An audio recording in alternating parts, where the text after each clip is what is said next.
الله تعالی دا جعلي فایارې نه زما او سلام ماتولی شي او نه ما ماتولی شي او تاسو ته مې دا اپیل دی چې د خان سره به وردېږئ انشاءالله تعالی مستقبل له خان دی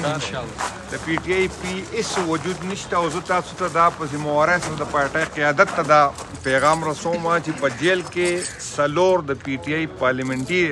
ایکس پارلیمنټیر ما سره رابطه کړې ده چې موږ په خپل کلوز تومانه یو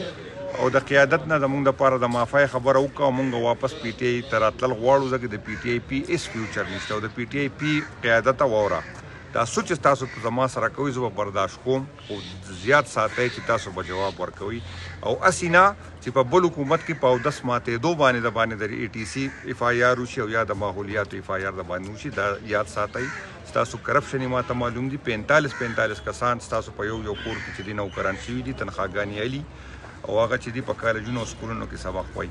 په فشري کې چې تاسو کوم کرپشن کړی دی نوکرۍ چې تاسو کومې خرڅې کړي دي ستاسو چې د چا په کور کې د چا هغه راتم په درجه چا په نوم باندې تاسو کورونه اخیستي دي انشاءالله تعالی د دې به حساب کوي د دې به تپوس کوي او د پی ټي آی کم قیادت چې په نوم د عمران خان سره دی او کمپرومایز دی خبرې نه کوي ښه پته ده چې زموږ سره دا ظلم خټک صاحب او محمود خان په وینا کېږي ځکه چې هغوی دلته خلک کېنولي دي او تاسو خاموش نو یا خو د خپلو خویندو او میندو نه لوپټۍ والی هغه په سر کوي او یا د عمران خان نوم مالی زما د ایسیف د یوت مرګرو ته سوال دی انشاءالله چې زه راوځم د دوی سره خو به وروسته ګورم خو دا کم کمپرومایز قیادت چې زمونږ دی چې مزې یې کړي دي لس کاله چونکې دوی غلا کړي ده چونکې دوی د دوی فایلونه دي دوی بالکل نه د ورکر خبره کوي نه د دې ظلم خبره کوي نه د ورکر د تپوس دي نه چې دی نو دوی چې دی نو دا خبره ده کوي چې یاره زموږ سره دا ظلم څوک کوي زما د یوت او د اسیب مرګرو ته دا سوال دی چې دې خلاف وردېږي چې دې خلکو ته بیا ټکټونه میناو نه شي چې کم کمپرومایز دي ما د چا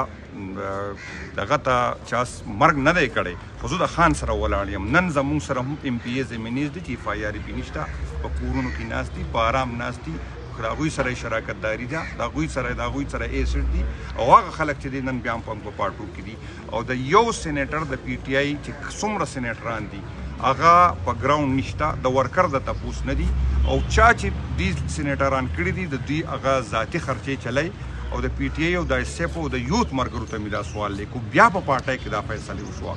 نو انشاءالله دا اف آی آر ما نشي ماتولی خو دا یقین وساتئ کو دغسې خلک په موږ بیا مسلط شو